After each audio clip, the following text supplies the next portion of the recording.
Hello everybody, my name is Gerald. I am a certified TEFL teacher. Welcome to my channel.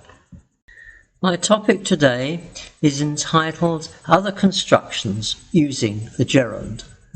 I shall first discuss the following construction: a verb plus possessive adjective or pronoun object plus the gerund. Let us look at the following sentences. She objected to going out. In other words, she didn't want to go out. She objected to me or my going out. She didn't want me to go out. In the first example, the gerund refers to the subject of the verb.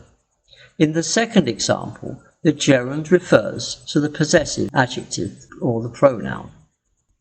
The following is a list of useful verbs that can take either of the previous constructions. I'll just pause the video for a moment, but you can pause the video for yourselves and read this list. Let us look at some examples of verbs taking either of these constructions. She disliked drinking a lot. In other words, she doesn't like drinking a lot. She disliked me or my drinking a lot. In other words, she doesn't like me drinking a lot. Similarly, if we look at the other remaining constructions here, she remembered being late for the date. She remembered me or my being late for the date. She insists on being careful with money. She insists on my being careful with money. I shall now discuss the use of the gerund with excuse, pardon, forgive, and prevent.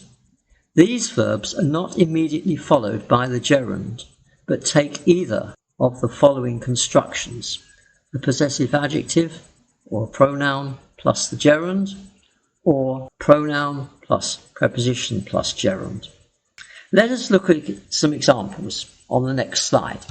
Excuse me or my asking, but is this seat taken?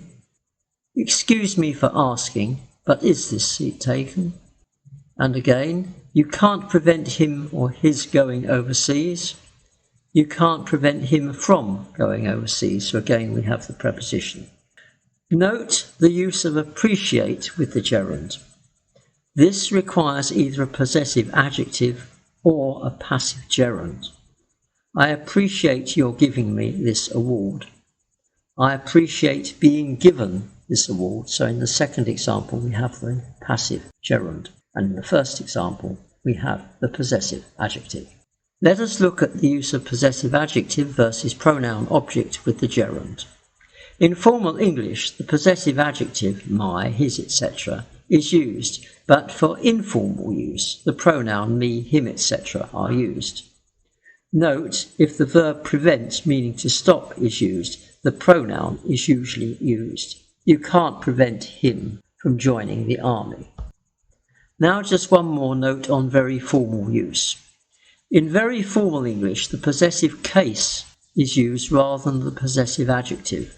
For example, he did not recall his father's objecting to it. However, the apostrophe s is often omitted. He did not recall his father objecting to it. So you can see in the second example, the apostrophe has been omitted. We will now look at the perfect gerund. This is often used with the verb deny, but it can sometimes be used elsewhere. It is used instead of the present form of the gerund when describing a past action. She was blamed for causing the accident. She was blamed for having caused the accident. Now let us look at the passive gerund. He was honoured by being given an award for bravery, or if we put this in the past, we can say he was honoured by having been given an award for bravery. So that's the use of the passive gerund. One final note. Often when discussing an action in the general sense, either an infinitive or gerund may be used. However, it is usually safer to use an infinitive, especially if referring to one specific action, when the infinitive must be used. He was annoyed to hear the unfounded accusations against him. That's specific. Hearing unfounded accusations is annoying. That's general. That completes this presentation. For more information about the gerund, please see my previous video, Uses of the Gerund. Please remember to like and subscribe to my channel. Thanks again. See you again soon. Goodbye.